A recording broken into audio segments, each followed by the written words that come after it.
રામ રામ. રામ રામ. બાપા તમે નાના હતા ત્યારે ક્યાં રમકડે રમતા?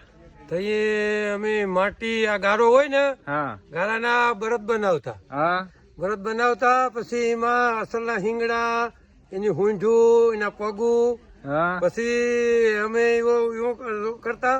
એક આમ રીટ બનાવતા એનો માટીનો, હા એને પછી રીટી જોડતા. હા બરોબર. હા. પછી આટા ફરે ને આમ માર જાય વાયુમાં, પછી ઘડ્યું ભરાઈને આવે પાણી સામે ઠરવાય. હા. એ પાણી પછી આપણા ખેતરમાં જાય એવું અમે બનાવતા. પેલા રીટ બનાવતા. નાનકડા બધી બનાવતા, નાનકડી વાયુ ને. નાનકડી વાયુ. તો બાપા જે અત્યારે નાના બાળકો હોય તેને ઘણા બધા રમકડા આવે નથ નેવા, તો તમને શું લાગે જે માટીની મજા હતી બળધુની એવા અત્યારે ટેકનિકલ માં છે? ના એવી મજા ન મળે.